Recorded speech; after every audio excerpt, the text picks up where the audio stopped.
Good evening everybody.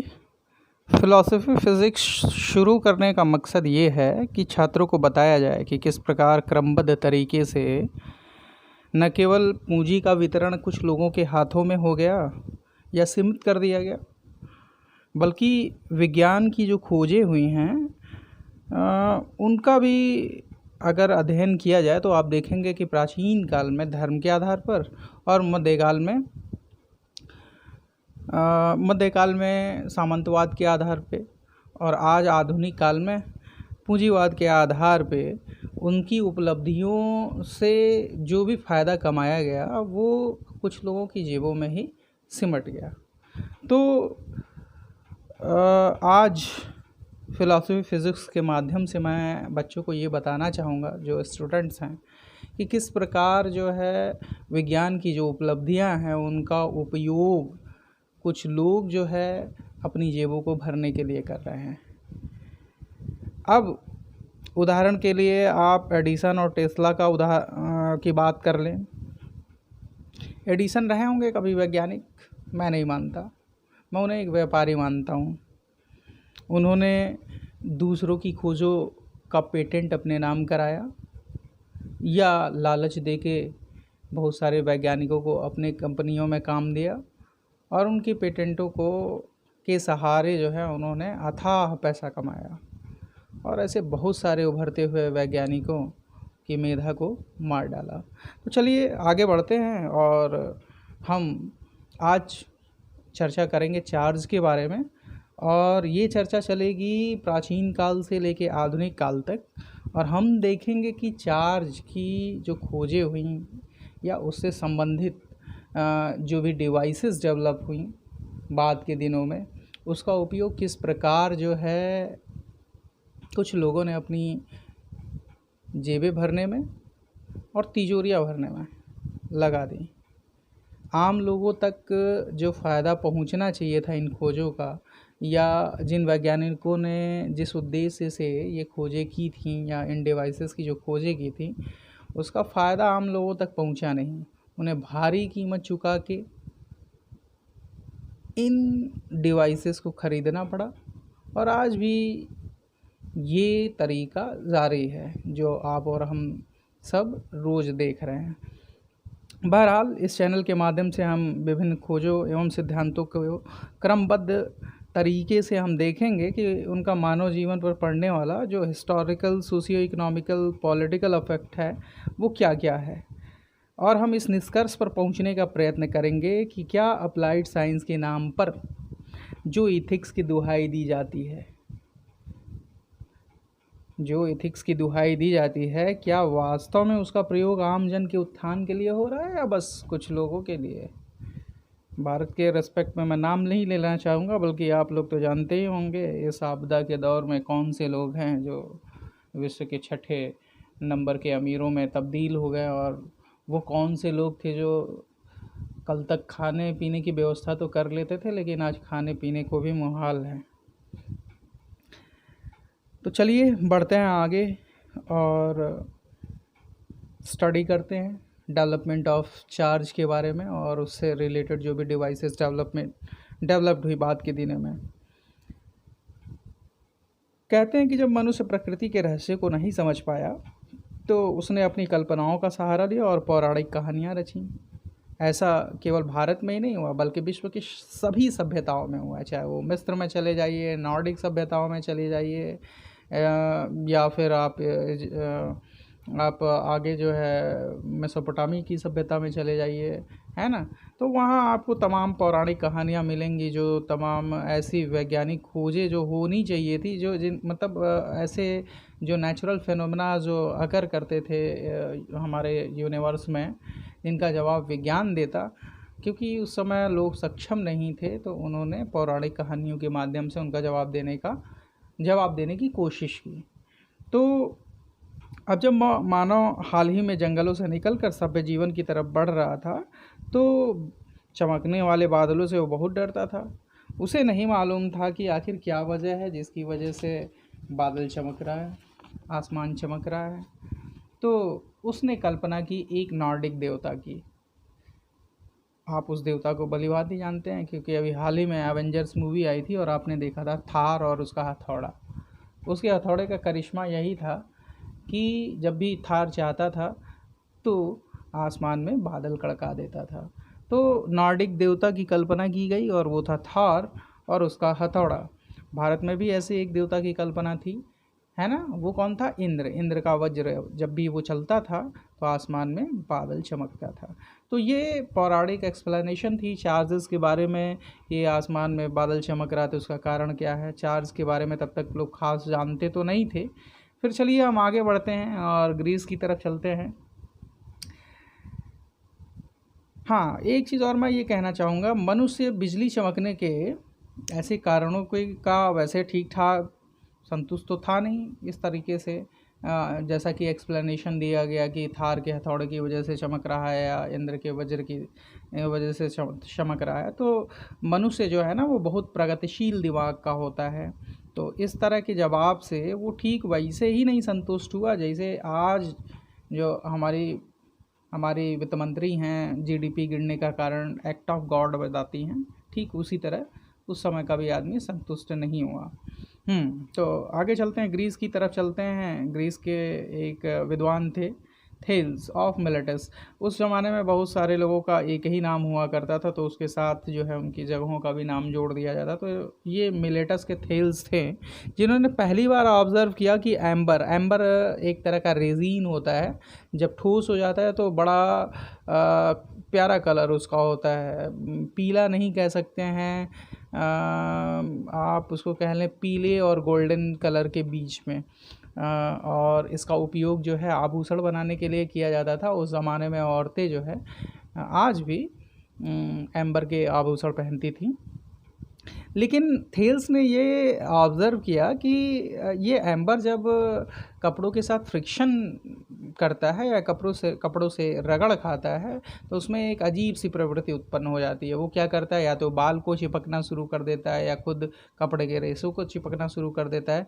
तो Thales ने सोचा कि आखिर ऐसा क्यों हो रहा है।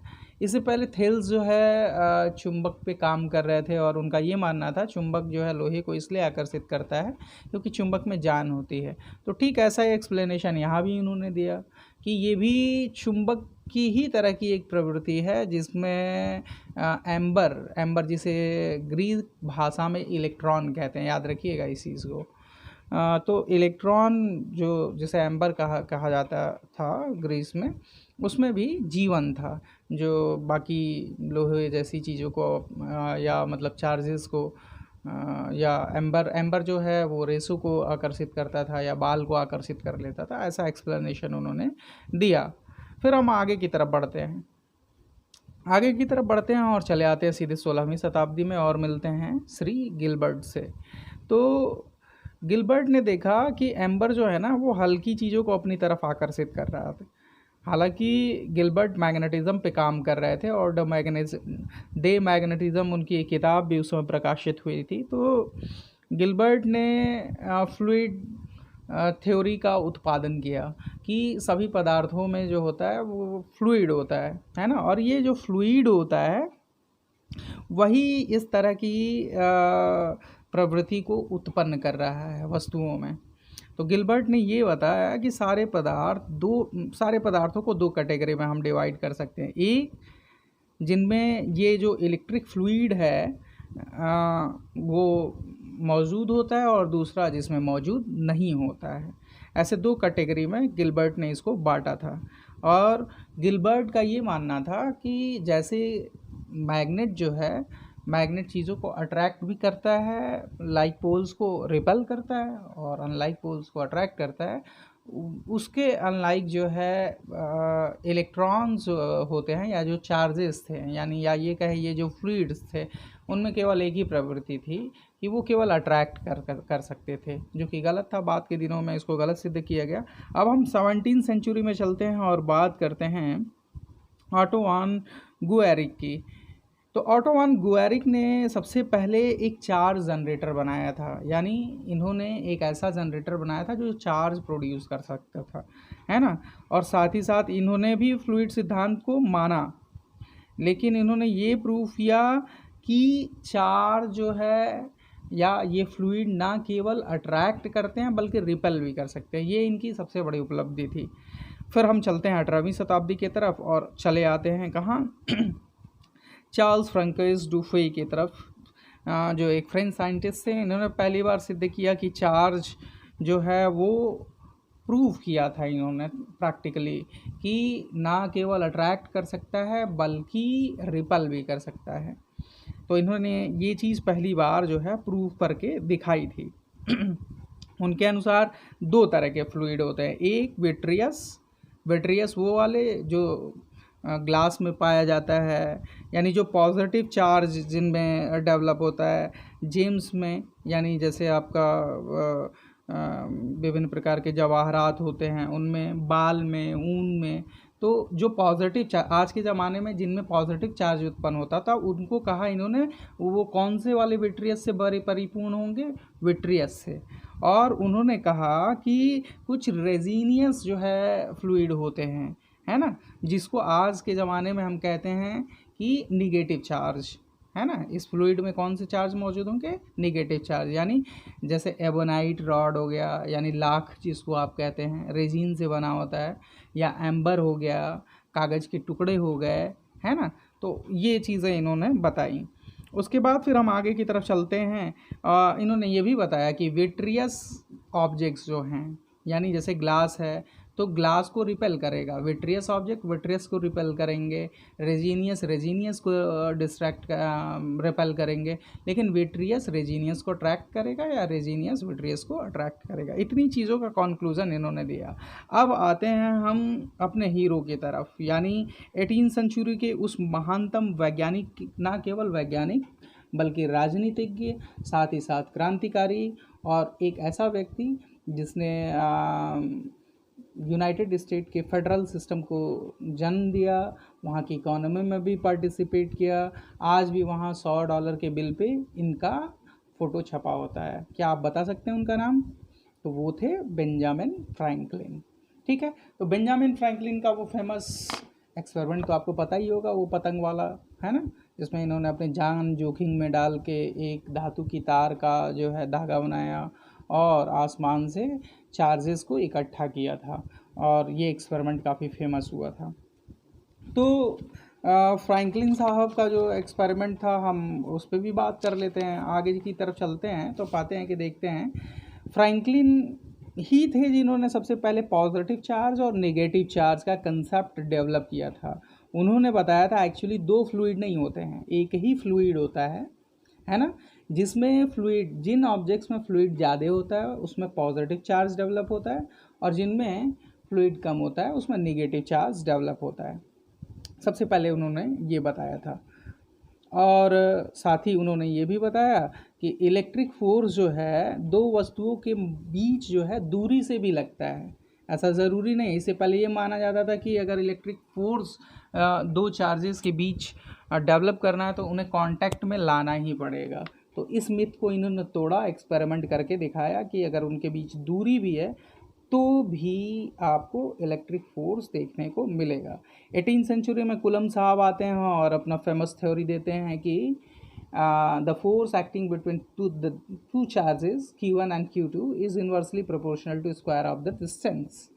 तो ये बात उन्होंने बताई कि दो चार्जेस के बीच जो बल लग रहा है वो किसके ऊपर डिपेंड करेगा, वो दूरी के स्क्वायर के इन्वर्सली प्रोपोर्शनल यानी व्युत्क्रमानुपाती होगा। इसके बारे में उन्होंने बताया। अब आगे चलते हैं।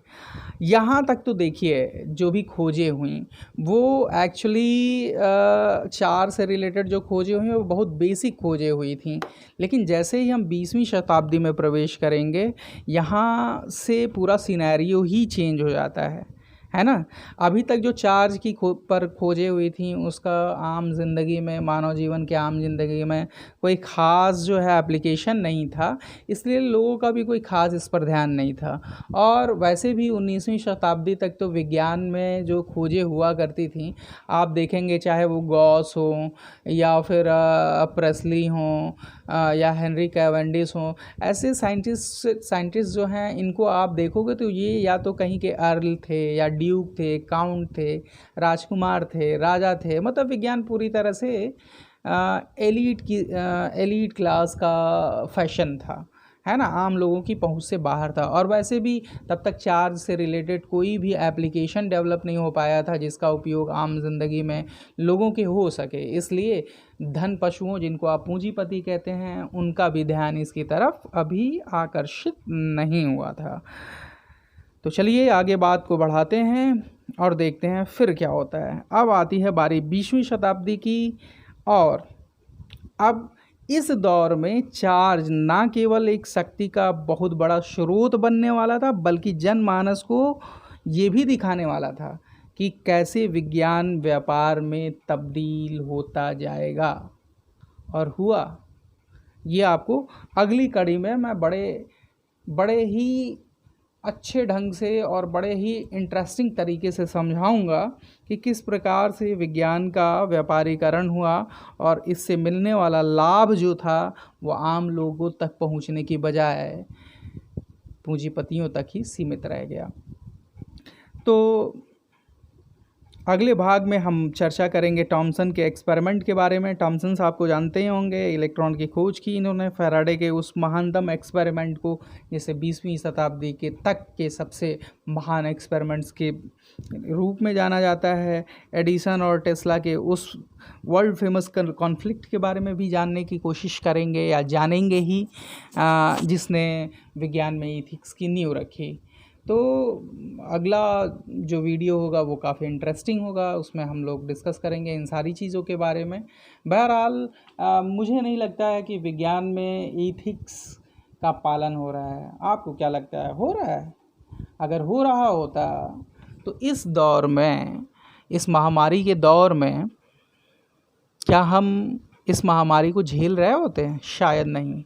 हमें ये तो पता है काफ़ी हद तक, ये सूचना है कि जो वायरल इन्फेक्शन है उसे या तो बायो वेपन डेवलप करने के दौरान बनाया गया चीन के द्वारा, जैसा कि कहा जा रहा है, या फिर थोड़ा पॉजिटिव होना चाहें तो ये कह सकते हैं कि कोई एंटीवायरस बनाने की कोशिश की जा रही थी। लेकिन क्या इथिक्स का पालन हुआ? क्या जो भी स्ट्रेचरी ऑर्गेनाइजेशंस हैं, ऐसी खोजों को परमिशन देने के लिए, क्या उनसे परमिशन ली गई थी? जी नहीं। आप खुद ही देखें, इथिक्स की बात कर कौन रहा है? ऐसे लोग कर रहे हैं जिनके पास परमाणु हथियारों का जखीरा हैं? सबको मौत के सिरहाने बिठा के इथिक्स की बातें हो रही हैं। तो ये आप समझ लीजिए कि शक्तिशाली देशों का और ख़ासकर पूंजीपतियों का, मैं ऐसा नहीं कह रहा कि अमेरिका या साउथ कोरिया की ही बात मैं कर रहा हूँ, बल्कि ऐसे देशों की भी मैं बात कर रहा हूँ जो कहने के लिए अपने आप को समाजवादी देश कहते हैं। वो भी इस होड़ में लगे हुए हैं, इस होड़ को और बढ़ावा दे रहे हैं। तो इथिक्स की बात जहाँ तक है, फॉलो तो होना चाहिए लेकिन हो नहीं रहा है। और शायद यही वजह है कि विज्ञान जो है नैतिकता के अभाव में कंस्ट्रक्टिव की बजाय डिस्ट्रक्शन की तरफ ज़्यादा मुड़ता जा रहा है। अब ये वेब सीरीज़ शुरू करने का जो मेरा मकसद है वो यही है कि इन इथिकल पार्ट्स को हम स्टडी करें, केवल न्यूमेरिकल्स और थ्योरीज़ में ही ना गायब हो जाएं, बल्कि हम सोचने समझने की शक्ति को भी डेवलप करें, अपने आप को रैशनलाइज करें, सोचे समझें, वर्ल्ड पॉलिटिक्स को भी समझें, और ये भी जानें कि जो विज्ञान हम पढ़ रहे हैं उसके साइड इफ़ेक्ट क्या हैं और उन साइड इफ़ेक्ट्स को रिड्यूस कैसे कर सकते हैं, रिड्यूस करके ह्यूमन लाइफ को किस तरीके से ह्यूमैनिटी की तरफ ले जा सकते हैं। ह्यूमैनिटी शब्द इसलिए इस्तेमाल कर रहा हूँ क्योंकि इस लॉकडाउन में मैंने देखा लोगों को कि उनकी ज़िंदगी शायद मनुष्यों की नहीं रह गई थी। तो आपसे गुजारिश है कि आप विज्ञान का उपयोग जो है बिना मॉरल के, बिना उसके नैतिक पहलुओं के प्रयोग करने की कोशिश ना करें, बल्कि स्टडी आप करें, साथ ही साथ उसके इथिक्स वाले पार्ट को भी स्टडी करें। Thank you very much.